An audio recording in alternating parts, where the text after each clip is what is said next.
Hello, നമ്മുടെ വീടുകളിൽ ഓരോരുത്തർക്കും പല പല ഇഷ്ടങ്ങളാണ്. ഈ എല്ലാ ഇഷ്ടക്കാരെയും ഒരുപോലെ ഹാപ്പി ആക്കാൻ പറ്റിയ, അതേസമയം നമ്മുടെ പണി കുറച്ച് എളുപ്പമാക്കി തരുന്ന ഒരു ഈസി റെസിപ്പി ആയിട്ടാണ് ഇന്ന് ഞാൻ വന്നിരിക്കുന്നത്. മയണൈസിൻ്റെ വീഡിയോയിൽ ഞാൻ പറഞ്ഞിരുന്നത് പോലെ മയണൈസ് ഉപയോഗിച്ചും നമ്മുടെ വീട്ടിൽ എപ്പോഴും സ്റ്റോക്കിലുള്ള കുറച്ച് പച്ചക്കറികൾ, അതല്ലെങ്കിൽ നോൺ വെജ്, ഇതൊക്കെ ചേർത്തിട്ട് വളരെ പെട്ടെന്ന് റെഡിയാക്കാൻ പറ്റിയ ഒരു 3-in-1 ഫില്ലിംഗ് ആണ്. അപ്പോൾ വീഡിയോ മുഴുവൻ കാണുക, ലൈക്ക് ചെയ്യുക, ഷെയർ ചെയ്യുക, ചാനൽ സബ്സ്ക്രൈബ് ചെയ്യുക. അപ്പോൾ തുടങ്ങാം. ഒരു ചെറിയ പ്രഷർ കുക്കറിൽ 1/2 കിലോ ബോൺലെസ് ചിക്കൻ ചെറിയ കഷ്ണങ്ങളാക്കി മുറിച്ചെടുത്തിരിക്കുവാണ്. എല്ലോട് കൂടിയ ചിക്കനാണെങ്കിൽ നിങ്ങളത് കുക്ക് ചെയ്ത ശേഷം ഷ്രെഡ് ചെയ്തെടുത്താൽ മതിയേ. ഇനി ഇതൊന്നുമല്ല, ഫ്രിഡ്ജിൽ ബാക്കി വന്ന ചിക്കൻ കറി ഇരിപ്പുണ്ടെങ്കിൽ അതിൽ നല്ല പീസുകൾ നോക്കി എടുത്ത് മീറ്റ് നമ്മൾ നുള്ളി എടുത്താൽ മതിയേ.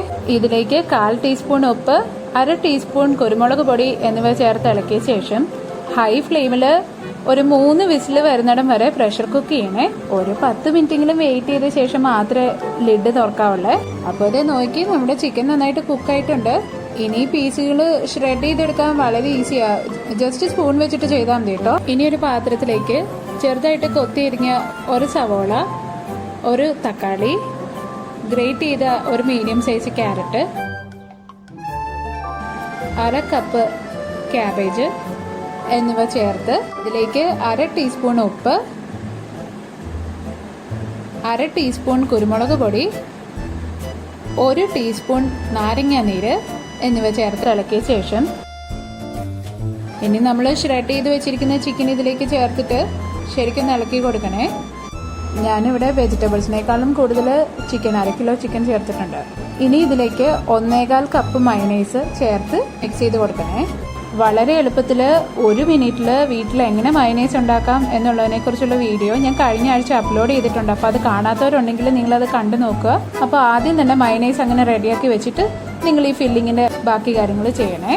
അങ്ങനെ മയണൈസ് ചേർത്ത് ഇളക്കിയതോടുകൂടെ നമ്മുടെ ഫില്ലിംഗ് തയ്യാറായി കഴിഞ്ഞിരിക്കുന്നു. ഇനി ഈ ഫില്ലിംഗ് ഉപയോഗിച്ച് ഞാൻ തയ്യാറാക്കിയ 3 ഐറ്റംസ് ഏതാണെന്ന് കാണണ്ടേ. സാലഡ് ഇഷ്ടമുള്ളവർക്കായിട്ട് ഈ ഫില്ലിങ്ങും വേറെ കുറച്ച് വെജിറ്റബിൾസും കൂടെ ചേർത്തിട്ട് സാലഡ്, പിന്നെ വീട്ടിൽ ബ്രെഡ് ഉണ്ടെങ്കിൽ നിങ്ങളത് ജസ്റ്റ് തവയിലൊന്ന് ചൂടാക്കിയിട്ട് ഈ ഫില്ലിംഗ് അകത്ത് വെച്ച് കഴിയുമ്പോഴത്തേക്ക് അത് അടിപൊളി ടേസ്റ്റി ആയിട്ടുള്ള സാൻഡ്വിച്ച്. പിന്നെ ചപ്പാത്തിക്കകത്ത് നമ്മളിത് ചേർത്ത് റോൾ ചെയ്ത് കഴിയുമ്പോൾ ചപ്പാത്തി റോള്, ടേസ്റ്റി ആയിട്ടുള്ള ഈ ഫില്ലിംഗ് ഉണ്ടെങ്കിൽ കണ്ണടച്ച് തുറക്കുന്നതിന് മുമ്പ് നമുക്ക് 3 ഐറ്റം റെഡിയാക്കാൻ പറ്റും. അപ്പോൾ വളരെ ഈസി ആയിട്ടുള്ള ഈ റെസിപ്പി നിങ്ങൾ തീർച്ചയായിട്ടും ട്രൈ ചെയ്ത് നോക്കണേ കൂട്ടുകാരെ. ആൻഡ് എൻജോയ് മാടി. ടാറ്റാ.